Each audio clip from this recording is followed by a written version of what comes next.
ఇష్టంతో కష్టపడి అందరం యంగ్ టీమ్ అందరూ కలిసి పనిచేశారు. సో ఇప్పుడు మీరు అదే చూసారు, ఇది జస్ట్ ఒక గ్లిమ్స్ లాగా అంతే. సో ఇంకా మంచిగా ఐ మీన్ ఇలాంటి ఒక సిచ్యువేషన్లో నేను ఉంటానని అయితే నేను ఎక్స్పెక్ట్ చేయలేదు, టు బీ ఫ్రాంక్గా. సో అందుకే నేనేమి ప్రిపేర్డ్గా లేను, మైండ్లో అలా రౌండ్ తిరుగుతూ ఉందంతా. సో సో ఇష్యూ ఏంట్రా అంటే లైక్ మనం కష్టపడి చేసాం ఎప్పటి నుంచో ఇది, బట్ దానికి సంబంధించి ఫ్యూ అయితే మనం చూడడం జరిగింది ఈ మధ్యకాలంలో. సో అక్కడి నుంచి ఒక చిన్న బాధ అది స్టార్ట్ అయింది. You're trying for justice, but still we're fighting. But దేనికి ఫైట్ చేస్తున్నారు చెప్పండి సార్. మీ మీదే. సో దట్స్ ఇట్ అండి. యాక్చువల్గా ఏంటంటే బాగా మాట్లాడదాం అనుకున్నాను కానీ బట్ నేను అంతా కొంచెం గజిబిజిగానే ఉంది అంతా కూడా. సో దిస్ ఈజ్ అవర్ అంటే ఇది ఒక బేబీ లాగేనండి. అంటే మీ అందరికీ తెలుసు, మీరు చాలా పెద్దవాళ్ళందరినీ చూశారు, చిన్న వాళ్ళందరినీ చూశారు, సినిమాలు ప్రతి దాంట్లో మీరు చూస్తుంటారు. ఆ కష్టం కూడా మీకు తెలుసు అందరికీ. సో కష్టం ఈ రోజున వేరేలా ప్రొజెక్ట్ చేయాల్సింది వేరేలా ప్రొజెక్ట్ అయ్యింది. అది ఇంకా ఎక్కువ రన్ అవుతుంది మైండ్లో. అంటే సో నాకు నటించడం అయితే రాదు సార్, టు బీ ఫ్రాంక్గా. అయితే ఎలా చెయ్యని చెప్పగలను తప్ప నేను యాక్ట్ చేయలేను. జెన్యున్ ఎమోషనే, బట్ ఐఎమ్ హోల్డింగ్ మనసులో. సో దట్స్ ఇట్ అండి ప్రస్తుతానికి అయితే. సారీ. సాయి కృష్ణ గారు, I happen to watch this. ఒక ట్రైలర్ చూసా G5ది, విరాట పాలెం. ఓకే, చాలా సిమిలర్గా అనిపించింది చూస్తే. సో ఎందుకు అంత సిమిలారిటీ ఎందుకు వచ్చింది? ఇది కానిస్టేబుల్ కనకం అనేది ఈటీవీ ఒరిజినల్ అండి. It's originally made. దేని నుంచి మేము కాపీ కొట్టలేదు, దేని నుంచి ఏం చేయలేదు. బట్ సారీ, దీని నుంచి ఏమైనా కాపీస్ వస్తాయో మాకు తెలియదు. ప్రస్తుతం I don't want take any names right now, but జరుగుతుంది అదైతే. మామూలుగా సినిమా రిలీజ్ అయిన తర్వాత చూసే వాళ్ళని పైరసీ అంటారు. బట్ రాకముందే ఇలా చేసే వాళ్ళని ఏమంటారో మరి నాకు కూడా తెలియదు. మీ పెద్దలందరూ కోసం పేరు పెడితే ఆ పేరుతో నేను కూడా పిలుస్తా వాళ్ళందరినీ. So story, screen play, dialogues copy కొట్టి, సేమ్ క్యారెక్టర్స్ కాపీ కొట్టి తీస్తే వాళ్ళని ఏమనాలో అనేది మీరే చెప్పాలి నాకు. And it was the script was registered in 2022. Constable కనుక season 1, season 2 as being made in ETV as a very prestigious project in ETV. మేము చేసే వాటిలో the costliest and high production values ఉన్న సిరీస్ ఇది. అందుకే మేము చెప్తున్నాను, ఇలా చూపిద్దాం అనుకోలేదు మీకు. వెరీ గ్రాండియర్గా విజువల్ అంతా అయిపోయి చూపిద్దాం అనుకున్నాం. బట్ ఫ్రమ్ 4 సీన్ సిచ్యువేషన్స్ వల్ల చూపించాల్సి వస్తుంది. దీనికి డిఐ బ్యాక్గ్రౌండ్ మ్యూజిక్ ఏం సరిగ్గా అవ్వలేదు. అయినా కానీ we want to show it because రేపొద్దున చూస్తే మీరేమైనా కాపీ కొట్టారేమో మమ్మల్ని అంటారేమోనని మాకు బాధేసి, భయం వేసి మీకు చూపించాల్సి వస్తుంది. And end of the day audience are judge for everything. They have to see and judge the things. And once again I'm telling you, the constable Kanakam is a original series by ETV and it is originally made by ETV. కాదండి, director గారు మీరు కూడా ఏదో అలా అలా వెళ్తున్నారు తప్ప విషయానికి రావట్లే అసలు. కాదు, ఇప్పుడు మీరు అన్నట్టు ఏంటంటే ఒక సినిమా రిలీజ్ అయ్యి కాపీ కొట్టి అక్కడక్కడ సీన్లు మ్యాచ్ అవ్వడం, లేకపోతే అట్లీస్ట్ మీ ట్రైలరో టేజరో వచ్చి దాన్ని బట్టి ఏదో మ్యాచ్ అయితే సరే అర్థమవుతుంది మనకు, అండర్స్టాండబుల్. రైట్. బట్ అసలు మీది ఇప్పుడు దాకా రిలీజ్ అవ్వలేదు, వాళ్ళది రేపు ఎల్లుండో రిలీజ్కి రెడీగా ఉంది. ఇప్పుడు అలా కాపీ కొట్టారంటే అంత ఈజీగా జరగదు కదా. అది ఏదో స్టేజ్లో ఎక్కడి నుంచో వచ్చి ఉండాలి. అది మీకు అది చెప్పాల్సిన బాధ్యత ఉంటుంది కదా. అది ప్రశాంత్ గారు చెప్తారండి. లేదు సార్, అంటే మీకు ప్రాసెస్ మీకు తెలిసింది ఏంటి, కథలంటే మనం ఒక అవకాశం ఎక్కడ దొరుకుద్ది, అక్కడికి వెళ్ళి మీరు ప్రశాంత్గా పలానా ఉన్నారు వింటున్నారు ఒకసారి చెప్పంటే ఆబ్వియస్లీ అవకాశమే కదా సార్. వెంటనే అయిపోద్దని కాదు, చిన్న ఆస్తి వెళ్తాం. ఇక్కడ హోప్తోనే బతకాలి అందరం కూడా. సో నేను అదే హోప్తో నలుగురికి చెప్తూ ఉంటాం. ఒక దగ్గర చెప్పేటప్పటికి ఏమైందంటే వాళ్ళకి అద్భుతంగా నచ్చింది, చక్కగా వెళ్ళింది, ఎవ్రీథింగ్ డన్. ఒక ప్రాసెస్ అవుతుంది, మాట్లాడుకోవడం, ఇచ్చిపుచ్చుకోవడం, రాయడం ఇవన్నీ కుదురుతున్నాయి, వెళ్తున్నాయి. అట్ ఏ టైం ఆపేశారు, వద్దన్నారు. వద్దనగానే మరి ఏం చేస్తాం, మళ్ళీ ఇంకో ప్రయత్నం చేసుకోవాలి. అలా ఖాళీగా అయితే కూర్చోలేం కదా సార్. మళ్ళీ ఇంకెక్కడ అవకాశం ఉంటుందో మళ్ళీ వెళ్ళాలి. వెళ్ళినప్పుడు అప్పుడు ఇక్కడ రావడం, వీళ్ళు చెప్పడం, మళ్ళీ మీకు తెలుసు ప్రాసెస్ ఎలా ఉంటుందో. ఇమీడియట్గా అయితే ఓకే అవ్వదు, వాళ్ళు 100 చేంజ్లు చెప్తారు, ఇది కాదు అలా చేయాలి, ఎలా చేయాలి, ఎలా చేయాలని చెప్తారు. మళ్ళీ అది రైటింగ్ ప్రాసెస్ స్టార్ట్ అయింది, మళ్ళీ చేసి అన్నీ చేస్తాం. అయిపోయి కంప్లీట్ అయిన తర్వాత ఇప్పుడు జరిగిన సిచ్యువేషన్ ఇది. అంటే మీరు పేర్లు తీసుకోవట్లేదు, నాకు అది అర్థం కావట్లేదు. ఇప్పుడు మీకు నాకు తెలిసి ఏం మాట్లాడుతున్నారు, కాకపోతే చూసే వాళ్ళకి అర్థం కావాలి కదా. అసలు ఏంటి, ఏది ఒరిజినల్ అనుకోవాలి, ఏది డూప్లికేట్ అనుకోవాలని ఒక అజంప్షన్కి రావాలంటే వాళ్ళకి అర్థం కావాలి కదా. అండ్ ఇంకొకటి ఏంటంటే అసలు ఇప్పుడు మనం మీడియాలో మాట్లాడుకుంటాం కాదు కదండి, అది లీగల్ ప్రొసీడింగ్స్ ఏమన్నా చేస్తారా? అందుకే సార్ ఇవన్నీ- నేను అది బేసికలీ ఇది కోర్ట్ అండర్లో ఉంది, still the case is going on. So అందుకే పేర్లు తీసుకోవట్లేదు. వన్స్ జడ్జ్మెంట్ కమ్స్ నేను మళ్ళీ జడ్జ్మెంట్ కాపీ షేర్ చేస్తాను అందరికీ. సో పేర్లు అంటే వీ రియలీ డోంట్ నో ఎవరు చేశారో కూడా మాకు కూడా తెలియదు. అంటే ఆ పర్టికులర్ వాళ్ళు చేశారా వీళ్ళు చేశారా అనేది పేరు నాకు కూడా తెలియదు. అంటే డైరెక్టర్ గారికి తెలియాలి కదండి. డైరెక్టర్ గారికి అంటే ఆయన స్టోరీ చెప్పిన వాళ్ళు ఎవరైనా ఆ ప్రాజెక్ట్లో ఇన్వాల్వ్ అయ్యి ఉన్నారా? ఇప్పుడు ఆల్రెడీ ఆ ప్రాజెక్ట్ బయట ఉంది కాబట్టి దాని క్రెడిట్స్లో వాళ్ళ పేర్లు అవి ఉంటాయి కదా. సో ఇచ్చాను సార్. అలా లీక్ అయిందా అవి ఎక్స్ప్లెయిన్ చేయండి. ఆర్గనైజేషన్కా థర్డ్ పార్టీకా? ఆర్గనైజేషన్ చెప్పారు, లేకపోతే అక్కడ ఎవరైనా వాళ్ళ పేరు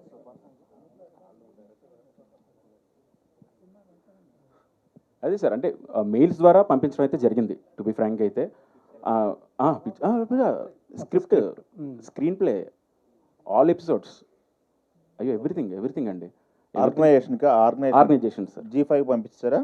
ఒక ఆర్గనైజేషన్కి ఓకే. పంపించడం జరిగింది.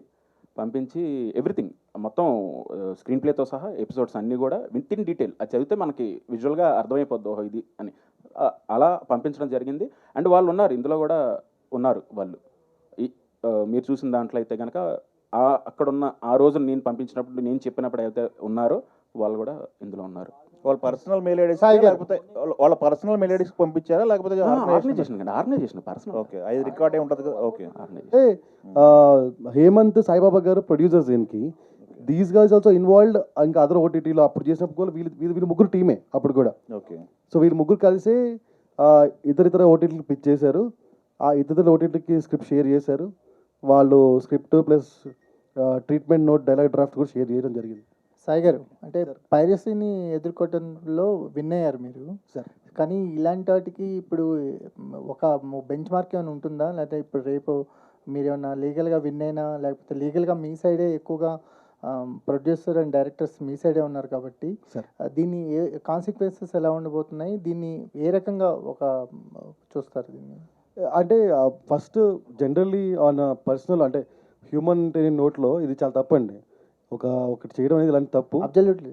సో ఇంకోటి ఏంటంటే మనం చాలా ఖర్చు పెట్టాము అవన్నీ పక్కన పెడితే ఇలాంటిది ఇంకోసారి జరగకుండా చూడాలన్న రెస్పాన్సిబిలిటీ కూడా మా మీద ఉంది. కాబట్టి we'll fight in the court of law and we are fighting to at any extent we'll go for this and even వాళ్ళు నేషనల్ ఓటీటీ కాబట్టి if they challenge in Bombay court also will appear in Bombay court or in supreme court అయినా will go.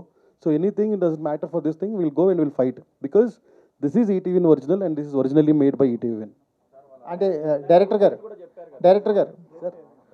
Sir అదే fight చేస్తాం. Stop చేయడానికా లేదా అని కాకుండా copyright infringement fight చేస్తాం sir. Director గారు, అంటే ఇప్పుడు అంటే ఇది మీరు ఈ సిచ్యువేషన్లో ఉండకూడదు, మాకు కూడా అలా అనిపిస్తుంది. కానీ నేను ఎందుకు ఉండకూడదంటే చూస్తుంటాం, మీరు క్వశ్చన్ అండ్ క్యూఏ ఇప్పుడు చూస్తుంటాం కదా. ఐఏఎస్ ప్రిపేర్ అయిన టు బి ఫ్రాంక్ ఏంటంటే ఇంట్రెస్టింగ్ క్వశ్చన్స్ ఉంటాయి. రేపొద్దు నన్ను అడిగితే ఎలా చెప్పాలి, దీనికోసం నేను ప్రిపేర్ అయ్యి చాలా ఇంట్రెస్టింగ్ ప్రాజెక్ట్ చేయాలి సార్కి కానీ మీకు కానీ అందరికీ అని అనుకున్నదే. కానీ అసలు మొత్తం అసలు వేరే అసలు అలా ఉన్న అంటే పరిస్థితి. ఈ 4 రోజుల నుంచి ఎప్పుడు తెలిసింది మీకు ఇది? అంటే ట్రైలర్ రిలీజ్ అప్పటి నుంచే సార్, అప్పటి నుంచే. సో అప్పటి నుంచి ఏంటి మీ మెంటల్ స్టేట్ అంటే? సార్ నేను ఊర్లో లేను సార్. టు బి ఫ్రాంక్ ఏంటంటే కొంచెం నేను వేరే దేశంలో ఉన్నాను. కొంచెం మెడికల్ దాని పరంగా వెళ్ళడం జరిగింది నా వైఫ్తో. విషయం తెలియగానే ఇమీడియట్గా నేను ఫ్లై అయ్యి 12 గంటలు ట్రావెల్ చేసి వచ్చాను. నేను వచ్చి తను అక్కడే ఉంది. ఇంకా నేను బయలుదేరి వెళ్ళాలి యాక్చువల్లీ, బట్ నేను పోస్ట్ పోన్ చేసుకొని ఇక్కడ ఉండడం జరిగింది. ఎందుకంటే జస్టిస్ కోసం. ఎందుకంటే ఇది ఒక్కడ నా ప్రయత్నం. సినిమా అంటే నేను ఒక్కనే చేసినట్టు కాదు సార్. ఇది ఏంటంటే టీం. ఒక డిఓపి ఉన్నాడు, తను ఏంటంటే యంగ్స్టర్, శ్రీరామ్ అన్న వ్యక్తి. ఆయన ఏంటి ఫస్ట్ సినిమా మనం కష్టపడి చేయాలి, ఎలా చేయాలి, రాత్రి పగలు కష్టపడ్డారు. మా ఎడిటర్ గారు ఆయన యంగ్స్టర్, తర్వాత మ్యూజిక్ డైరెక్టర్ సురేష్ బబ్లీ గారు ఆయన. అంటే అందరూ యంగ్ టీమ్నే తీసుకొని స్టార్ట్ చేశాను సార్, డైరెక్షన్ డిపార్ట్మెంట్తో సహా అందరినీ. ఇప్పుడు వాళ్ళందరూ కూడా వాళ్ళ కష్టం అంతా కూడా పోయినట్టే కదా సార్. చేయించాను సార్. 2022 అక్టోబర్లో రిజిస్ట్రేషన్ చేయించాను. అండ్ అలాగే ఇంకొక వర్షన్ కూడా SWA రైటర్స్ అసోసియేషన్ ఉంటుంది కదా, అందులో మెంబర్షిప్ తీసుకొని అందులో కూడా రిజిస్టర్ చేయడం జరిగింది.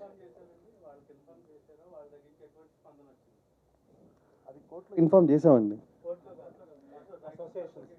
వాళ్ళకి తెలుసండి, ఎందుకంటే పంపించినప్పుడు SWA స్క్రిప్ట్ పంపించారు అటు కూడా. ప్రశాంత్ గారు యాక్చువల్లీ అంటే ఈ స్టోరీ ఐడియా మీదేనా లేకపోతే ఇంకా మీ ఫ్రెండ్స్ అంటే స్టోరీ అందరు కలిసి ఒక స్టోరీ ఐడియా అనుకుంటారు కదా? ఇది యాక్చువల్గా ఏంటంటే 2019లో సార్, 19లో ఒక అవకాశం కోసం ట్రై చేస్తూ ఉంటే నా వైఫ్ ద్వారా ఒక అవకాశం వేరే దేశంలో సంబంధించి ఒక లీడ్ వచ్చింది నాకు. ఏంటంటే వాళ్ళు మీకు తెలుసు అసిస్టెంట్ డైరెక్టర్గా ఉన్నప్పటి నుంచి ఫైనాన్షియల్గా కొంచెం ప్రాబ్లమ్స్ ఉంటాయి, ఎలా ఉంటాయని. అక్కడి నుంచి ఏంటంటే ఆ కంట్రీలో వాళ్ళు ఏంటంటే సీరియల్స్లా చేస్తుంటారు. సో ఉమెన్ ఎంపవర్మెంట్ మీద ఏదైనా కథ ఉంటే చెప్పండి, ఇలా లైక్ మీరు ఇన్ని ఎపిసోడ్స్ అండి మీకు ఇంత డబ్బులు ఇస్తా అంటే, లైక్ ఆ టైంలో ఇట్ విల్ బి హెల్ప్ఫుల్ కదా సార్. ఎవ్రీడే నేను రాసి పంపించేవాడిని. అదొక ఉమెన్ సెంట్రిక్ కథ. అందులోంచి వచ్చింది పాయింట్. వచ్చిన తర్వాత బాగుంది, కథేం లేదు అప్పుడు 19లో లేదు, ముందు వెనక అనుకున్న తర్వాత దీన్ని ఎలా చేయొచ్చు అన్న తరుణంలో అప్పుడు మా టీము మీ అందరం కూర్చొని ప్రిపేర్ చేసి చేసాం సార్. మీదో గ్లింప్స్ దగ్గర ఉన్నారు, వాళ్ళు రిలీజ్ దగ్గరకు వచ్చేసారు కదా సార్. సో మరి వాళ్ళే ముందు ఉన్నారు కదా, మరి ఎందుకు ఇంత లేట్ అయింది మీది? లేదు సార్, క్వాలిటీ సార్. థింగ్ ఏంటంటే ఇప్పుడే అన్నారు బిగ్గెస్ట్ ప్రాజెక్ట్ ఈటీవీ, దాంట్లో ఒక నమ్మి మనకి ఇచ్చిన తర్వాత దాన్ని నీ ప్రీ ప్రొడక్షన్ దగ్గర నుంచి ఇప్పుడు మీరు చూసారు, ఇంకా చిన్నది ఇది ఫారెస్ట్, మారేడుమిల్లి ఫారెస్ట్లో డిసెంబర్లో ఆల్మోస్ట్ 12 to 15 days దగ్గరగా నైట్ షూట్ చేసాం మొత్తం అంతా ఆ ఏరియాలో. సో అండ్ అలాగే సీజీ వర్క్ ఎక్కువ ఉంది సార్. యాక్చువల్లీ ఇందులో చాలా ఎలిమెంట్స్ ఉన్నాయి. ఆ ఎలిమెంట్స్ అన్నీ కూడా ప్రొజెక్ట్ చేయాలంటే ఇప్పుడు వాళ్ళ టెక్నీషియన్స్ ఏంటంటే మనం ఫోర్స్ చేస్తాం, వాళ్ళు ఏంటంటే బాగుంది సార్ మేము ది బెస్ట్ ఇస్తాం, సో కొంచెం టైం ఇవ్వండి, హడావుడికి డేట్ ఇచ్చి మా మీద ప్రెషర్ పెట్టద్దంటే, డెఫినెట్లీ సార్ బెస్ట్ ఇస్తున్నప్పుడు ఎవరైనా వదులుకుంటారా, ప్రాబ్లమే లేదు, హ్యాపీ బెస్ట్ ఇవ్వండి సార్ అండి. ఆ ప్రాసెస్లోనే ఇదైంది తప్ప వేరే ఉద్దేశం కాదు సార్. యాక్చువల్లీ ఇప్పుడు ఇటు ఈటీవీ కానీ అటు ఆ ఆర్గనైజేషన్ రెండు కూడా పెద్ద ఆర్గనైజేషన్సే. అవును సార్, అవును సార్. సో ఇది సర్వసాధారణంగా ఎవరు కూడా వెనకడుగు వేయరు సార్. మరి ఒకవేళ కాంప్రమైజ్ అయ్యి అంటే ఇద్దరు షేర్ అట్లా ఆ విధంగా ఆలోచించే అవకాశాలు ఉంటాయా? అంటే ఇది ఏంటంటే sir, share in the sense నాకు అర్థం కాలేదు. టు బి ఫ్రాంక్ ఏంటంటే ఒక ఐడియా సార్, మనం బేబీ అనుకుంటాం కదా, మనం ఎంతో ట్రావెల్ చేస్తాం. ఇప్పుడు నన్ను నమ్మి వీళ్ళందరూ కూడా ట్రావెల్ చేసి ఉంటారు కదా, సో వీళ్ళందరి ఎమోషన్స్ కూడా ఉన్నాయి ఇందులో.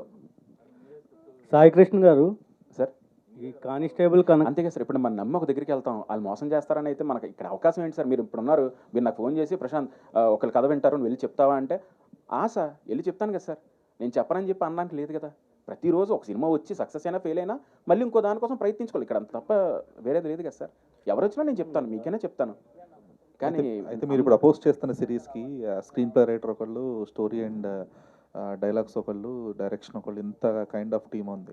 సో ఇప్పుడు మీరు కాపీరైట్ ఇన్ఫ్రింజ్మెంట్ కేసు ఏదైతే వేస్తారో అది ఎవరికి అప్లికబుల్ అవుతుంది ఓవరాల్గా?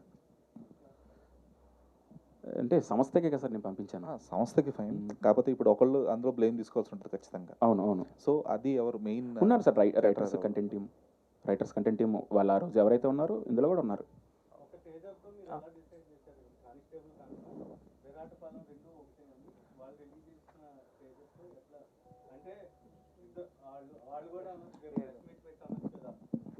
మేము అలా ఉండొచ్చు కానీ అనుకోకుండా జరిగింది, రెండు థాట్స్ ఒకటే అని కూడా అనొచ్చు సార్. అంటే అప్పుడు దానికి మీరు ఏం చేస్తారు, మీరు అసలు ఎట్లా చెప్తారు స్టేజెస్? సార్ అదే సార్, నేను ఏమంటానంటే ఇక్కడ ఎవరికైనా థాట్స్ రావచ్చు, ఇప్పుడు రాకుండా అయితే లేదు. ఇప్పుడు మీరు నేను కలవలేదు సార్, మీరు ఏదో థాట్తో వచ్చారు, మీరు ముందు వచ్చారు, ఓకే ఫైన్, రావచ్చు తప్పలే క్రియేటివ్ ప్రాసెస్లో. కానీ నేను అన్నీ కూడా మీకు ఇవ్వడం జరిగింది. దాని మీద 8 నెలలు నేనేమి మళ్ళీ డబ్బులు, మీకు తెలుసు ఆ ప్రాసెస్లో రైటింగ్ ప్రాసెస్ ఎలా ఉంటుందో, అవ్వకుండా ₹1 కూడా ఏమివ్వరు. సో ఆ ప్రాసెస్ అవుతున్నప్పుడు అంతా మనం చెప్పినప్పుడు ఎవ్రీథింగ్ ఇంజెక్ట్ చేసి మనం అన్నీ ఇచ్చిన తర్వాత ఇప్పుడు వచ్చినప్పుడు ఆబ్వియస్లీ ఉంటుంది కదా సార్. ఇప్పుడు సేమ్ థాట్ ప్రాసెస్ ఒకలా వచ్చిందని ఎలా అనుకుంటాం? ఇప్పుడు నేను కలవలేదు వాళ్ళతో, వాళ్ళ సంబంధం లేదు, నేను ఇప్పుడు చూడలేదు అనుకోండి, డెఫినెట్లీ నేనేం చేస్తాను, వాళ్ళు ముందు వచ్చింది అంతేలే, నా బ్యాడ్ లక్ అనుకొని నేను సర్దుకోవడం తప్ప ఏం చేయలేను. కానీ అన్నీ ఎవ్రీథింగ్ ప్రూఫ్స్ ఉన్నాయి. అదే అవుతుందండి. సాయి కృష్ణ గారు మేము పర్సనల్గా మాట్లాడానండి. పర్సనల్గా ఒకసారి మాట్లాడి నేను అడిగాను, రిక్వెస్ట్ చేశాను, ఒకసారి ఐ వాంట్ టు కంపేర్, ఒకసారి చూద్దాం అలాగన్నట్టు. బట్ రెస్పాన్స్ అయితే ఏం లేదు. లేకపోయేసరికి అప్పుడు సాయి గారు అందరూ ఇన్వాల్వ్ అయ్యారు. అవును సార్. ఎన్ని లెవెల్స్లో అంటే ఎన్ని పాయింట్స్లో అది రిలేటివ్గా ఉంటుంది అనేది. సో ఇప్పుడు ఒకవేళ మీరు అన్నట్లే మీ కాన్సెప్ట్నే వాళ్ళు తీసుకున్నా కూడా, if they made the necessary changes according to the copyright acts, then what is? అదే సార్ నేను అదే అంటున్నా. ఇప్పుడు ఫర్ ఎగ్జాంపుల్ నేను అమావాస్య అన్నాను అనుకోండి, పౌర్ణమి అనొచ్చు, మార్చొచ్చు, ఏదైనా చేయొచ్చు. నేను బండి పెడితే వాళ్ళు జట్కా పెట్టచ్చు, ఏమైనా పెట్టచ్చు. కానీ వరల్డ్ ఉంటుంది కదా, ప్రపంచం ఈ రోజు నా వరల్డే కదా. ఆ వరల్డ్లో ఒకళ్ళు వచ్చారు అంటే అయిపోయింది కదా సార్. ఇప్పుడు ఆ వరల్డ్ మీకు నచ్చితేనే, ఇప్పుడు పెద్ద పెద్ద films, I don't want take names, ఏదైనా సరే మీరు ఆ వరల్డ్లోకి వెళ్ళి చూసిన తర్వాతే అరే భలే ఉందరా ఈ వరల్డ్, ఓహో ఈ మనుషులు ఇలా ఉంటారా, ఈ ఊరు ఇలా ఉంటుందా. సో అదంతా వన్స్ వచ్చేసిన తర్వాత లోపల ఏం మార్చినా సరే ఆబ్వియస్లీ ఇంకా ఇంట్రెస్ట్ పోద్ది కదా సార్. చూస్తాడు is what the discussion is. చూసిన తర్వాత నెసెసరీ చేంజెస్ బట్టి విల్ మూవ్ హెడ్. కాకపోతే ఏంటంటే ఇక్కడ మేము ఎందుకు ఇలా మాట్లాడుతున్నాం అంటే ద ఫ్రెష్ థాట్ ఉంటుంది కదా, ద ఫ్రెష్ థాట్, ఆ ఫ్రెష్ థాట్కి వాల్యూ లేకుండా పోతుంది, అండ్ ఒరిజినాలిటీకి వాల్యూ లేకుండా పోతుంది, అండ్ ఫ్రెష్నెస్కి వాల్యూ లేకుండా పోతుంది. సో అందుకని we wanted to say this out, లేదా వాయిస్ అవుట్ చేయం కదా. ఇంకోటి ఏంటంటే అంటే ఇలాంటి అంటే నేను సినిమా తీసేస్తా ఎవడో స్టోరీ కాపీ కొట్టి, ఇప్పుడు ఏంటంటే రెండు ఆర్గనైజేషన్స్ రెండు సినిమాలు ప్యారల్ తీసినాయి కాబట్టి ఇంత డిస్కషన్ అవుతుంది. ఒకవేళ అప్పటికి ప్రశాంత్ మొదలుపెట్టిపోయి ఉంటే ఈ లీగల్ ఫైట్ ఉండేది కాదు, హ్యాపీ చేసుకునేవాళ్ళు. సో అది మనం ఆపాలి కదా. So that is why. And ఒరిజినాలిటీకి ఉన్న వాల్యూ ఎప్పుడు అది డిఫైన్ చేయలేమండి, నాన్ ఇంటాంజిబుల్ అంటే ఇంత అని మెజర్ చేయలేము. ఎగ్జాంపుల్సే మనకు ఒక సినిమా వచ్చింది కోర్ట్ అని, ఫ్రెష్ జోనర్, ఒక 5-6 ఏళ్ళ నుంచి రాలేని జోనర్, బాగుంటుంది, ఫ్రెష్గా ఉంటుంది. ఇలాంటిది టైప్ ఆఫ్ సిరీస్ మేము చేస్తుంది తెలుగులో లాస్ట్ ఒక 5-6 ఏళ్ళ నుంచి రాలేదు. ఇప్పుడు ఆడియన్స్ ఫ్రెష్నెస్ కనిపిస్తుంది. రేపు పొద్దున అది వచ్చిన తర్వాత చూసిన తర్వాత ఎరా బాబు వాళ్ళు కాపీ కొట్టారా అంటే అరే కొట్టలేదురా గురువు అని చెప్పుకోవాల్సి వస్తుంది నేను. సో అది ఎందుకు నాకు, ఎందుకంటే ఫ్రెష్ థాట్కి వాల్యూ ఇచ్చి, ఒక ఫ్రెష్ థాట్ ప్రాసెస్ కానీ లైక్ ఫ్రెష్నెస్కి వాల్యూ ఇచ్చి, ఒరిజినాలిటీకి వాల్యూ ఇచ్చి నేను 7 కోట్లు పెట్టి మేము సిరీస్ తీసినప్పుడు దానికి ఒక వాల్యూ ఉండాలి కదా. And that value is intangible. The ఒరిజినాలిటీకి ఉండే వాల్యూ ఎప్పుడు ఇంటాంజిబులే, ఎవరు ఆ వాల్యూని మెజర్ చేయలేరు. And if that is taken by some excess persons and excess people, if the originality value is 0, I can't take it, we can't take it, anybody can't take it. But ఇప్పుడు మీరు చూపించిన గ్లిమ్స్కి and వాళ్ళు చూపించిన ట్రైలర్కి చాలా difference కనిపిస్తుంది కదా. మీరేమో 8 o'clock దాటిన తర్వాత చనిపోతారు అని చెప్పారు. అందులో విరాటపాలెంలో మాత్రం అమ్మాయిలు పెళ్ళైన తర్వాత చనిపోతారు, పెళ్లి కూతుర్లు చనిపోతారు అని చెప్పారు. బట్ ఎగ్జాక్ట్లీ అండి. ఇప్పుడు నేను మీరు తెలియకుండా రెండు చూసారనుకోండి ఎగ్జాంపుల్స్, 8 o'clock 6 o'clock లేకుండా చూస్తే మీకు ఏమర్థం అవుద్దంటే అక్కడ అమ్మాయిలు చనిపోతున్నారు, ఇక్కడ అమ్మాయిలు చనిపోతున్నారు అంటారు మీరు. సేమ్ కదరా అంటారు మీరు. అదే కదా పాయింట్, అదే ఆ ఒరిజినాలిటీ ఉండట్లేదు, ఆ ఫ్రెష్నెస్ పోతుంది. ఇప్పుడు చూపించిన గ్లిమ్స్లో అమ్మాయిలని మెన్షన్ చేయలేదు కదా. ఎవరైనా సరే అడుగుగుట్ట వైపు వెళ్ళిన వాళ్ళు లేదు, తర్వాత చేసామండి, చెప్పారు. ఆడవాళ్ళని చేసామండి. కృష్ణ మేడం హాయ్, ఒక స్మాల్ థింగ్ అండి. బాహుబలి సినిమా చూసే ఉంటారు, ఒక గొప్ప సినిమా. అందులో పాత్రల క్యారెక్టర్ ట్రైట్స్ని ప్రతిదాన్ని తీసుకొని అన్న తమ్ముళ్ళ గొడవ కాకుండా అమ్మ కొడుకుల గొడవగానే మారుస్తాను. అంత మాత్రాన్ని వేరే కథ అయిపోదండి. చుట్టూ మొత్తాన్ని తీసుకొని లోపల ఒక చిన్న మెలిక చేసి తీసుకున్నంత మాత్రాన దొంగతనమే అయిపోతుందండి. దొంగతనానికి రకరకాల పదాలు పెట్టచ్చు మనం. ఇన్స్పిరేషన్ అంటారు కొంతమంది, ఇన్ఫ్లుయెన్సింగ్ అంటారు, but this is a theft. ఎందుకంటే ఒక సాధారణ వాళ్ళు, ఇప్పుడు మీకు ఈటీవీ విన్ గురించి తెలుసు, వచ్చే సంవత్సరానికి 25 మంది కొత్త దర్శకులను లాంచ్ చేయబోతున్న ఒక గొప్ప సంస్థ. ఎవరి సంస్థ వల్ల గొప్పదే అండి. కానీ ఒక నార్మల్ ఒక ఏ బ్యాక్గ్రౌండ్ లేని వాళ్ళు వెళ్ళి కథ చెప్తేనే దొంగతనం చేస్తే వాళ్ళ లైఫ్ స్పాయిల్ అయిపోతూ ఉంటుంది. అలాంటిది ఒక ఈటీవీ ఆర్గనైజేషన్ లెగసీ తెలిసి కూడా అంత ధైర్యంగా అలా చేశారంటే అందులో ఉన్న పొగరును మీరు చూడాలి, అందులో ఉన్న దుర్మార్గాన్ని మీరు చూడాలి. అంటే ఏమవుతుంది, మాకు ఏం చేస్తారు అనే ఒక యాటిట్యూడ్ ఉంది కదా. ఇది కనకమహాలక్ష్మికి మాత్రమే సంబంధించింది కాదండి. మేము బయటకు వచ్చి మాట్లాడుతున్నాం, మాకు ఆ రిసోర్సెస్ ఉన్నాయి, ఆ మాట ఉంది. రాని వాళ్ళు ఎంతమంది ఉంటారు, ఫ్యూచర్లో ఎంతమంది పాపం అలాగే అందరికీ తెలియదు కదా. అక్రమాలతో ఒక అద్దాల మెడ చేసి అక్కడ ఉన్నారు వాళ్ళని తెలియదు కదా. అందరు వెళ్ళిపోతారు, అవి కథలు బాగున్నాయి మనం చెప్దామని చెప్పి చేస్తారు కథలు, అందులో మీరు ఉంటారని గ్యారంటీ ఉండదు. ఎంతమంది ఇవాళ చాలామంది అడుగుతూ ఉంటారు ఈటీవీలో, పెద్ద ప్రాజెక్టులు ఎప్పుడు చేస్తారండి. మేము పెట్టే ఒక బడ్జెట్కి 4 గింతలు. తను చెప్పిన ఫిగర్ ఏదైతే ఉందో అది ఇంకా ఫైనల్ కాపీ ఫిగర్ కాదు, ఇంకా గ్రాఫిక్స్ ఉన్నాయి దీంట్లో. ఈరోజు నిలబడిన ఈ వేదిక గురించి 18 months నుంచి మేము అందరం కన్న కళ ఇది. ఒక్కసారి చూపిద్దాం, తెలుగు రీజనల్ ఓటీటీలో కూడా ఒక పాన్ ఇండియా నేషనల్ లెవెల్లో విజువల్స్ ఎలా ఉంటాయి అనేది ఒక్కసారి మనం చూపిద్దాం, చాలా గర్వంగా చూపిద్దాం అనుకున్నా. మేము పొద్దున ఇమీడియట్గా ఉన్న ఫుటేజ్ని తీసుకొని దాన్నే చూపించాల్సిన దౌర్భాగ్య స్థితి ఎవరు కల్పించారు? కేవలం ఒకటే అండి, రకరకాల లొసుగులతో పారిపోవచ్చు, ఏమైనా చేయొచ్చు. కానీ ఇవాళ మేము వచ్చి మాట్లాడడానికి కారణం ఏంటంటే రేపు పొద్దున మాకే జరిగిందంటే మీకు జరగచ్చు, మాకే జరిగిందంటే మాదేం చిన్న సంస్థ కాదండి, ఒక లెగసీ ఉన్న సంస్థ, ఒక మీడియాలో ఒక లెగసీ ఉన్న సంస్థ, ఒక మాట ఉన్న సంస్థ. దానికే జరిగిందంటే రేపు ఎంతమందికి జరుగుతూ ఉంటుంది. ఇది చిన్న చూపు ఉందండి తెలుగు ఓటీటీల మీద. నేషనల్ ఈ లెవెల్లో ఉన్న ఈ ఓటీటీస్ అన్నీ కూడా దుర్మార్గంగా చేయటం కానీ కావచ్చండి. ఇది తెలుగు ఓటీటీ అని మాత్రమే కాదండి, బేసిక్గానే చిన్న చూపు అనుకుంటాను. పక్క ఓటీటీలు ఏం చేస్తారు, మేము అదే మహా అయితే వీళ్ళు హైదరాబాద్ దాటి రాలేరు కదా అనుకుంటున్నారేమో. సార్ మా కథలు ఇక్కడి వరకు దాటి వెళ్ళిపోతున్నాయి సార్. మీకు నిజంగా ఉంటే మీరు సొంత కథ తీసుకోండి. ఇవాళ చిన్న ప్రాసెస్ కరెక్షన్ ఉందండి. ఇప్పుడు ఏంటంటే ఇప్పుడు మేమందరం ఉన్నాం, మేమందరం పనిచేస్తాం, మా దగ్గర ఒక కథ తీసుకుని ఒకరు వచ్చారు, ఈమెయిల్ ద్వారానే తీసుకుంటాం. మొత్తం ప్రాసెస్ ఫాలో అయిపోయిన తర్వాత కొన్ని కారణాల వల్ల మేము చేయలేకపోయినప్పుడు వాళ్ళు వెళ్ళిపోవచ్చు. వాళ్ళకి మేమేం పే చేయనప్పుడు దే ఆర్ నాట్ లయబుల్ అని అట్ ఎనీ కాస్ట్. వాళ్ళు బయటకు వెళ్ళి వాళ్ళ కష్టం వాళ్ళది, వాళ్ళ కుటుంబం వాళ్ళ కష్టం వాళ్ళ కథ వాళ్ళందరిది. సో వాళ్ళందరూ వెళ్ళి బయట ప్రయత్నం చేసుకొని అక్కడ ప్రాజెక్ట్ గ్రీన్లిట్ అయినప్పుడు మాకు చెప్పుంటారు ఆ డైరెక్టర్, మేము ఓకే సారీ మేము చేయలేకపోయాం, మీరు ఆల్ ద బెస్ట్ అని చెప్తాను.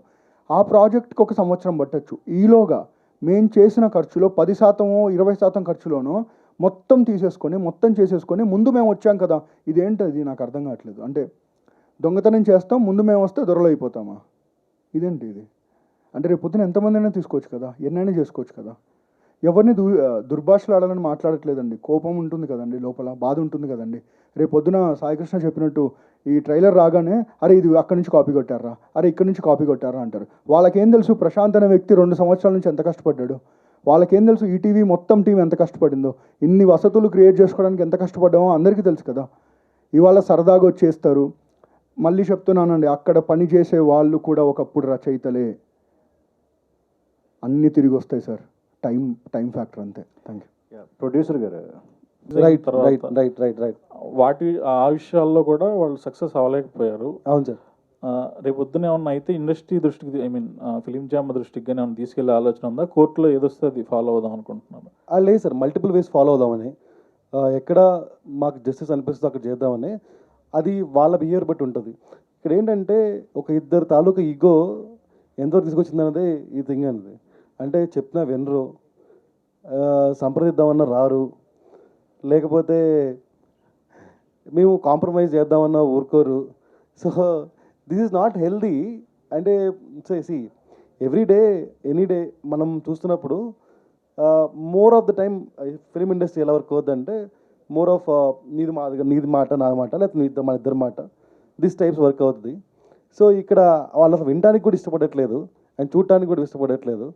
మరి నితిన్ అన్నట్టు చిన్న చూపేమో మరి నాకు తెలియదు. బట్ అంటే 22లో కాంప్రమైజ్ అలా అనట్లేదు. బేసికలీ మీడియా సంప్రదింపులు అంతే. ఎగ్జాక్ట్లీ అసలు నిజంగా మీ స్టోరీ మా స్టోరీ ఒకటా కాదా, అవునా కాదా తెలుసుకుంటే బాగుంటుందేమో అని నాకు అనిపించింది. ఇట్స్ నాట్ దట్ డైరెక్ట్గా పోయి కోర్టుకి అప్పీల్ అవుదాం, లేకపోతే ఛాంబర్లో పెడదాం, ఇలాంటివి ఏం కాదు కదా. అడుగుదాం అనుకున్నాం, రెస్పాండ్ అవ్వలేదు. వేరే వాళ్ళు సంప్రదిద్దాం అనుకున్నాం, రెస్పాండ్ అవ్వలేదు. సో అట్లా 22 ఎంత పర్సెంట్ అయిందండి, మంది ఎంత పర్సెంట్ అయింది? అయిపోయిందండి, షూట్ మొత్తం అయిపోయింది. షూట్ మొత్తం సీజన్ 1 సీజన్ 2 షూట్ మొత్తం అయిపోయింది. And it was August 12th is what we thought of launching it. 22లోనే రిజిస్టర్ చేశారు కదా, ఎందుకు లేట్ అయిందని? అదే అతను జీలు నేను ప్రయత్నించాను. నేను ప్రయత్నించే ఎవరో ఓకే చేయాలి కదా. నేను చెప్పిన తర్వాత మీకు నచ్చాలి, ఎవరికి నచ్చాలి. కాదు సార్, ఇందాక ఇద్దరు ఇగో అంటున్నారు కదా, ఆ ఇద్దరు ఎవరో వాళ్ళ పేరు చెప్తే భవిష్యత్తులో మిగతా వాళ్ళు కొత్త వాళ్ళు రావాలనుకున్న వాళ్ళు కూడా రాకుండా కొద్దిగా నేనేదో మాట వరుసకి ఇద్దరు అన్నా, ముగ్గురు కూడా ఉండొచ్చు. అదే నలుగురు కూడా ముగ్గురు వాళ్ళ పేరు కొద్దిగా చెప్తే మిగతా వాళ్ళు కొత్తగా వచ్చే వాళ్ళు కొద్దిగా అదే చెప్తున్నా అండి. ఇప్పుడు మేము ఉన్నామండి, మాకు రిప్రజెంటేషన్ తెలుసు, అంటే ఈటీ నుంచి ఎవరు రిప్రజెంట్ చేయాలి అని. అటుపక్క నుంచి ఎవరు రిప్రజెంట్ చేస్తారో నాకు తెలియదు వాళ్ళ పేరు. అందుకే ఇద్దరు ముగ్గురు ఈగో, అంటే ఇద్దరు ఊరికి మాట వరుస కన్నానండి. నితిన్ గారు, అంటే మనం ఎంత మాట్లాడుకున్నా లేకపోతే మీడియాలో ఎంత మాట్లాడినా at the end of the day release ఆపకపోతే ఇదంతా యూజ్లెస్. ఎందుకంటే కంటెంట్ ఎప్పుడు కూడా ప్రెస్ మీట్ల కంటే కంటెంట్ ఎక్కువ ఫాస్ట్గా ఫార్వర్డ్ అవుతుంది. సో ఏంటి లీగల్ ప్రాసెస్లో ఏంటి ఇంజంక్షన్ ఆర్డర్ కానీ ఏదైనా తెచ్చుకోగలిగారా? అసలు ఏ స్టేజ్లో ఉంది లీగల్ ప్రొసీడింగ్స్ అని? Legal proceedings Saikrishna will be the right person to answer అండి.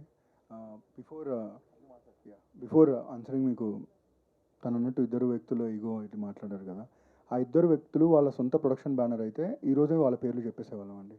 వాళ్ళది ఒక పెద్ద సంస్థే. మరి ఆ సంస్థ గుమ్మిగూడి మొత్తం చేశారా, వాళ్ళిద్దరే చేశారా అనేది ఇంకా తెలియాలి కదా. అండ్ బై ద వే ఇంకొక విషయం అండి, మీ అందరికీ తెలిసిందే, నా కాంట్రవర్సీస్కి కిలోమీటర్ దూరంలో నిలబడే సంస్థ మేము. ఎప్పుడే కానీ మా కథలతో పరిచయం అవుతాం తప్ప మిగతా ఎలాంటి కథలు మేము ఆఫ్ స్క్రీన్ చేసే బ్యాచ్ కాదు. ట్రైలర్ వచ్చిన రోజు దర్శకుడు ఫోన్ చేసి మాట్లాడారు, మీరు చూపించండి, ఇది తప్పు కదా, నాకు ఏదో అనిపిస్తుంది, ఒకసారి చూపించండి, మరీ ఇంత సిమిలారిటీస్ ఉండకూడదు కదా, ఎందుకు ఇదేదో అవుట్ ఆఫ్ నోవేర్ కాదు, అక్కడ పంపించిన ఒక కాంటెంట్ మీరు చూపించండి అంటే, మేము చూపించేస్తాం, మేము ఏదో చుట్టేసుకున్నాం, మీరు అంత వరి కాకండి, కానీ మేము చూపించేస్తాం, మీకు చూపిస్తాం ఖచ్చితంగా అని చెప్పి తర్వాత ఫోన్లు ఎత్తలేదు. అర్థం ఏంటండి? చూపిస్తాను ఎందుకు చెప్పారు, తర్వాత ఎందుకు ఫోన్లు ఎత్తలేదు? ఇంకా చాలా విషయాలు తెలిసాయండి. అదే లీగల్లీ బౌండ్ అయిపోయిన తర్వాత మాట్లాడితే బెటర్ అని. ఇప్పుడు అక్కడ మళ్ళీ మేము మాట్లాడిన తర్వాత అందులో ఇన్వాల్వ్ అయిన వ్యక్తులతో మాట్లాడితే క్రూషియల్ చేంజెస్, ఇప్పుడు ఏవైతే సిమిలారిటీస్ అనుకుంటున్నామో అవన్నీ ప్రపోజ్ చేసింది వాళ్ళే అన్నారు. మరి దాని అర్థం ఏంటండి? అదే సార్, మీరు అన్నట్టు కరెక్టే. బయటికి వెళ్ళిపోయిన తర్వాత ఇది ఏంటంటే, ఇది ఈ ప్రాజెక్ట్కి మాత్రమే సంబంధించింది కాదు సార్, ఇది బేసిక్గా mindset. If it could happen to us today, it can happen to you tomorrow, and that will continue to happen. ఎందుకంటే చిన్న చూపు అన్నారు సార్, నాకు తెలిసి చిన్న చూపు కూడా కాదు సార్, చాలా దూరపు చూపు అనుకుంటున్నా. వీళ్ళు చాలా దూరంగా ఉన్నారు, దగ్గర ఎక్కడికి వస్తారులే అనుకుంటున్నారేమో అంతే. And regarding legalities, Sai will be the right person to talk. గారు కోర్టులో కేసు నడుస్తుందండి, రేపు పొద్దున హియరింగ్ ఉంది, ఆ తర్వాత మీకు అప్డేట్ నేను అఫీషియల్గా ప్రెస్ నోట్ రిలీజ్ చేస్తాను. లేదండి, తెలియదండి నాకు ఎప్పుడు.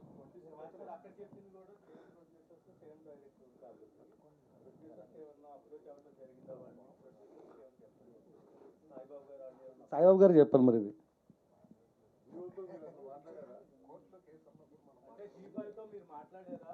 మళ్ళీ ఇది చూసి మళ్ళీ కోర్టు కేసు ఉంది, వీళ్ళు మాట్లాడుతున్నారు ఇట్లా, మళ్ళీ దీన్ని ఎవిడెన్స్ ట్యాంపరింగ్ అంటారో, మరి దాన్ని ఏ టెక్నాలజీ వాడతారో తెలియదు నాకు. అవి ఆల్రెడీ ఇచ్చేసాము వంశీ గారు, ఇచ్చేసాము అవన్నీ. కోర్టుకి ఇచ్చాము, ఆ పార్టీకి ఇచ్చాము, దాని రైటర్కి ఇచ్చాము, డైరెక్టర్కి ఇచ్చాము, ప్రొడ్యూసర్కి కూడా ఇచ్చాము. What ever we have entire things we gave, so they has to get back అంతే. రేపు కోర్టు హియరింగ్ ఉంది, ఆ తర్వాత మాట్లాడదాం.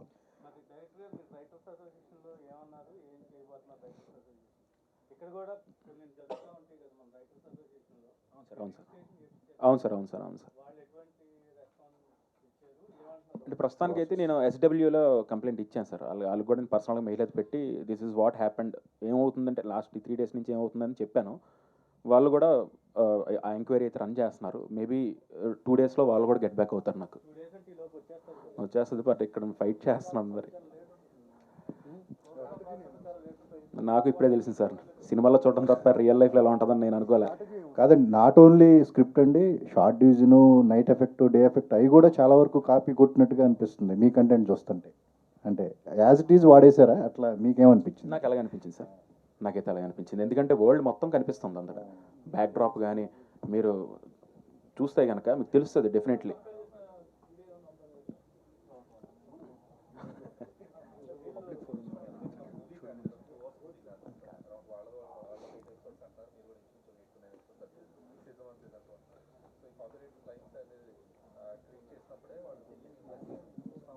సార్ ఒకటి సార్, ఇచ్చాం సార్, అన్నీ ఇచ్చాం, మొత్తం ఇచ్చాం. మనం ఏమైతే ఇచ్చామో అన్నీ ఇచ్చాం. సో ఒక హోపే కదా సార్, ఎంత మీకు చెప్తున్నట్టు హోప్తో. ఇప్పుడు డెఫినెట్లీ మిమ్మల్ని మనం మీట్ అవ్వకపోతే మీరే అయ్యి ఉండొచ్చు. డెఫినెట్లీ నేను ఛాన్సే లేదు, మిమ్మల్ని ఇప్పుడు కలినప్పుడు ఎలా అవుద్ది, మన కూడా షేర్ చేసుకోలేనప్పుడు, నా మ్యూచువల్ ఫ్రెండ్స్ ఎవరు కూడా మీకు తెలియనప్పుడు. కానీ నేను తెలిసి మీతో 8 months నేను ట్రావెల్ చేసి అన్నీ ఇచ్చి ఎవ్రీథింగ్ మీ దగ్గర పెట్టుకున్న తర్వాత సరే విడిపోయి ఓకే షేకండ్ ఇచ్చుకొని వెళ్ళిపోతే మర్చిపోవాలి కదా, నేనైనా మర్చిపోవాలి అంతే కదా సార్. ఇప్పుడు సడన్గా వచ్చి అవుట్ ఆఫ్ నోవేర్ సడన్గా మీరు చూస్తే మన షూటింగ్ స్టార్ట్ అయింది కూడా పోస్టర్ ఈటీవీ ఒరిజినల్స్ అని ఉంటుంది, మీ డేట్స్ కూడా కంపేర్ చేసుకోవచ్చు. ఏది స్టార్ట్ అయ్యింది ఫస్ట్ అన్నది మీకు తెలిసిపోద్ది, ఆ పోస్టర్ చూస్తాను మొదటి రోజే అది మనం పెట్టాం, మీడియాట్లో కూడా వచ్చింది. మరి డెఫినెట్లీ చూసిన తర్వాత నేను వేరే దగ్గర నుంచి హడావిడిగా ఇరాన్ ఒక ఎయిర్పోర్ట్స్ అవి కూడా చాలా ఇబ్బంది పడినా సరే నేను ట్రావెల్ చేసి వచ్చాను అంత దూరం నుంచి జస్టిస్ కోసమే కదా. ఈరోజు ఓకే నాకు అయింది, వీళ్ళు నిలబడుతున్నారు. ఒకవేళ నేను ఒంటరిని అయితే నేను అంత చేయలేను సార్. ఎందుకు చేయలేనంటే నేను మిడిల్ క్లాస్ పర్సన్, నేను నా తల్లిదండ్రులు చదివించారు, అయిపోయింది అక్కడ దాకా. అమ్మ జాగ్రత్త చేసుకో, గొడవలో పడకు, గొడవలో మనకొద్దు, కుదిరితే ఉండు లేకపోతే వచ్చే అంతే. చిన్నదానికి కూడా భయపడే వ్యక్తులు వాళ్ళు. ఈరోజు మొదటిసారి వెళ్ళి నేను కూర్చున్నప్పుడు, ఇప్పుడు కోర్టు అంటే మన సినిమాలు చూస్తాం, పెద్ద పెద్ద సినిమాలు చూసినప్పుడు ఆర్గ్యుమెంట్స్ ఉంటాయి, ఎలా ఉంటాయి అని తప్ప ఇప్పుడు కోర్టు మెట్లు కూడా ఎక్కింది లేదు. చూస్తే నాకేం అర్థం కాల. తెల్లవారు ఎప్పుడో 6 గంటల నేను ఫ్లైట్ దిగి వెళ్ళి 7 గంటల నుంచి సాయంత్రం 8 గంటల వరకు ఒక బెంచ్ మీద నల్ల కూర్చొని ఉన్నాను సార్. ఏంటి నేనేం తప్పు చేశాను నాకేం అర్థం కాలే. ఆ ముందు రోజు రాత్రి నేను వేరే దగ్గర ఉన్నాను, నిన్న వచ్చేసరికి ఇక్కడ ఉన్నాను కట్ చేస్తే సినిమాలో లాగా 3 రోజులు కంటిన్యూస్గా వెళ్తాను. నాకు అసలు నా ఫేస్ కానీ నేను కానీ ఎలా ఉన్నానంటే నాకు రకరకాలుగా ఉంది. నా ఇంత ఆ బెంచ్ మీద కూర్చుంటున్నాను. ఎప్పుడైతే అప్పుడు వస్తే మాట్లాడాలి, పిలవాలి, పిలిచారా లేదా, ఓ ఇలా ఉంటుందా, ఒక డిప్రెషను అంటే ఒక రెస్ట్లెస్నెస్ ఎవ్రీథింగ్, అంటే జీవితంలో ఏదో కోల్పోయాం.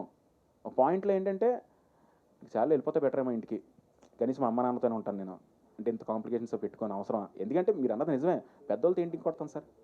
ఎవరో ఏదో ఒక అవకాశం వచ్చి మీరు అందరూ చప్పట్లు కొట్టి బాగుందా బాయ్ బాగా చేశారంటే అదే హ్యాపీనెస్ మాకు, అంతే కదా సార్. ఆ హ్యాపీనెస్ కోసం ఇక్కడికి వచ్చి మేము ప్రయత్నిస్తున్నాం. ఇప్పుడు అయిపోతే నా ఫ్రెండ్కి నేను వేరే వాడు చెప్తా కదా, ఇక్కడ ఇంకా రిజిస్ట్రేషన్ చేయించి అవి చేయించి చెప్పి కొన్ని ఎవరో చేశారంటే ఏదో మీ పేరున్న వాళ్ళు మీరు కూడా ఇలాగే బిహేవ్ చేస్తే ఇంకెవరు సార్. నేనైతే ఉన్నారు కాబట్టి ఇది మాట్లాడుతున్నా. వేరే వాళ్ళు అయితే జస్ట్ నోరు మూసుకొని సైలెంట్గా వెళ్ళిపోవడం తప్ప ఏమైనా అంత నన్ను చూసినా నాకు అదే అనిపించింది అక్కడ చూసి. ఎందుకంటే అక్కడ ఎంతమంది ఉన్నారు ఏంటి అసలు, ఇవన్నీ ఎప్పుడు కదిలేవి ఇవన్నీ. కానీ ఏదో చిన్న ఆశ, ఎవరో కథ ఓకే చేస్తే ఎలాగైతే ఆశపడతామో ఇక్కడ కూడా ఏదైనా జరుగుతుందేమో. ఇంక ప్రతిదానికి మెరుగు పెడితే ఇంక వరల్డ్ ఓపెన్ అయిపోయిన తర్వాత ఇంక రేపొద్దున వరల్డ్ మీరు చూసినప్పుడు మీకేమనిపిస్తుంది, అదే అనిపిస్తుంది, అరే ఇదేంట్రా అదే ఒకటే. కానీ నేను చెప్పి మీ దగ్గరికి వచ్చి సార్ అలా కాదు సార్, నేను ఆ రోజున ఆ డేట్న అంటే అవన్నీ ఎందుకమ్మా అంటారు, అంతే సింపుల్. ఒక ఎక్సైట్మెంట్ ఉంటుంది కదా సార్ టీం అంతా, అదంతా పోయినట్టే కదా, అదే సార్ బాధ. సాయి గారు, ఇప్పుడు మీరు పోరాటం చేస్తున్నారు, గతంలో ఎవరికైనా ఇలా జరిగి వాళ్ళు కూడా మీ దగ్గరకు వస్తే వాళ్ళకు కూడా అండగా నిలబడతారు అంటే ప్రశాంత్ గారు అన్నారు, ఇప్పుడు నాలాంటి వాళ్ళు చాలా మంది వస్తుంటారు, వాళ్ళు లీగల్గా ఫైట్ చేయడం ఎందుకని వెళ్ళిపోతుంటారు అని. దానికి ఫిల్మ్ ఛాంబర్ వేరే ఎంటిటీస్ ఉన్నాయంటే ఏం చేస్తాం. అంటే రెండు సీజన్స్కి కథ మొత్తం వాళ్ళకి చెప్పారండి మీరు డైరెక్టర్ గారు? అంతకుముందు ఆర్గనైజేషన్కి రీచ్ అయినప్పుడు 2 సీజన్స్కి ఉన్న స్టోరీ మొత్తం చెప్పారా? తెలుసు. బట్ వాళ్ళు మొన్న మాట్లాడినప్పుడు సీజన్ 1లో 7 ఎపిసోడ్స్ ఉంటాయి, ఒకవేళ ఇది కనుక పబ్లిక్లోకి రీచ్ అయితే ఫ్రాంచైజీ తీసుకుంటాము, కంటిన్యూ చేస్తాము అని చెప్పారు. సో మరి మీరు మొత్తం చెప్పినట్లయితే వాళ్ళు అప్పుడే అనౌన్స్ చేసేసేవాళ్ళు కదా నెక్స్ట్ సీజన్ కూడా ఉంటుంది అని. అంటే అది నేను చెప్పలేను కదండి, వాళ్ళు అనౌన్స్ చేస్తారు లేదా అంటే అది నాకు తెలియదు, కానీ బట్ చెప్పడం అయితే నేను చెప్పాను కదా, అది వాళ్ళ ఇష్టం కదా. ఆపం, ఖచ్చితంగా ఫైట్ చేస్తూనే ఉంటాం. సో ఒకవేళ రిలీజ్ స్టే వచ్చినా రాకపోయినా ఆ ఇన్ఫ్రిజ్మెంట్ అయితే will continue to for do. And చెప్పాలనుకుంది ఒకటే ఏంటంటే, ఇక్కడ చేతగా కూర్చున్న వాళ్ళు ఎవరు లేరు, ఊరుకునేది లేదు, ఇలాంటి చేస్తే మాత్రం ఊరుకోమని చెప్దాం అనుకుంటున్నాను. That is fine. అంటే మీ అథారిటీ ఏంటనేది ప్రూవ్ చేసుకుంటున్నారు, ఫైన్. అథారిటీ గురించి కాదు, లేదు అథారిటీ అనేది కాదు, కంటెంట్కి వచ్చేటప్పటికి ఇప్పుడు ఏమైనా చేంజెస్ చేసి ఏమన్నా అలాంటి స్కోప్ కూడా చూస్తున్నారా, ఆలోచిస్తున్నారా? అదే అయిపోయింది సార్, అయిపోయింది. అదే సార్ ఇప్పుడు నాకు చెప్తుంది ఏంటంటే, మా వరల్డ్ చూసినప్పుడు చూసి మీరు ఎగ్జైట్ అవ్వకుండా ఎక్కడో చూసినట్టే ఉంది అంటే నా వాల్యూ జీరో అయిపోయినట్టే సార్. అండ్ ఇంకోటి ఏంటంటే, ఇప్పుడు నేషనల్ ఓటీటీ అయితే ఏంటి, తెలుగు ఓటీటీ అయితే ఏంటి, లోకల్ అయితే ఏంటి, అంత బల్బుగా మాట్లాడినప్పుడు బల్బు చూపించినప్పుడు మనం కూడా చూపిద్దాం కదా మనం తక్కువ తిన్నామని. So it's not about anything. ఒకటేంటంటే కాపీ చేసినా లేకపోతే ఇన్స్పైర్ అయినా ఏం చేసినా చేసుకోండి, but not at this levels. And one more thing is that content అనేది ఫ్రెష్నెస్, ఒరిజినాలిటీ చాలా ఇంపార్టెంట్ ఇందని చెప్తున్నట్టు. ఆ ఒరిజినాలిటీ మిస్ అయితే ఎవరి వాల్యూ అయినా జీరోనే. So so national OTT versus local OTT అనుకోవాలి. అలా ఏం లేదండి, కాంటెంట్ దొబ్బేసిన వర్సెస్ బాధపడిన వాళ్ళు అంతే, బాధితులు వర్సెస్ బాధింపబడిన వాళ్ళు అండి. ఓకేనా? అంతే. సూపర్. మీ ఒరిజినల్గా ప్లాన్ చేసింది August 12th అండి. డైరెక్టర్ గారు ముందుకేమైనా వస్తుందా సార్? 8 months వర్క్ చేసి అన్నారు కదా, వాళ్ళు ఏ రీజన్తో మిమ్మల్ని ఆపేయమన్నారు? సమ్ ఇష్యూస్ ఏవి అయ్యాయండి, నాకు తెలీదు. అంటే మన దాంట్లో ఏమన్నా స్టోరీ మార్చమన్నారా, లేకపోతే కొన్ని సీన్స్ వల్ల, లేకపోతే ఎందుకు ఆపమన్నారు? ఆపడానికి ఏదో రీజన్ చెప్తారు కదా. ఇప్పుడు మీ 8 months కొనసాగించిన తర్వాత రీజన్ ఏదో చెప్తారు కదా. వాళ్ళు టైం బీయింగ్ ఎక్స్క్లూజివ్ ప్రోడక్ట్స్ను ఎగ్జిబిషను టైం బీయింగ్ ఆపేస్తున్నాం అని చెప్పి ఆపారు. ఓకే. సో అందువల్ల చేయలేదు. ఆ తర్వాత చాలా బడ్జెట్స్ అన్నీ బాగా కుదించి చేయటం మొదలుపెట్టారు. సో బ్రాండెడ్ ప్రోడక్ట్కి లోకల్ ప్రోడక్ట్కి తేడా రేపు మీరు చూస్తారు. ఓకే.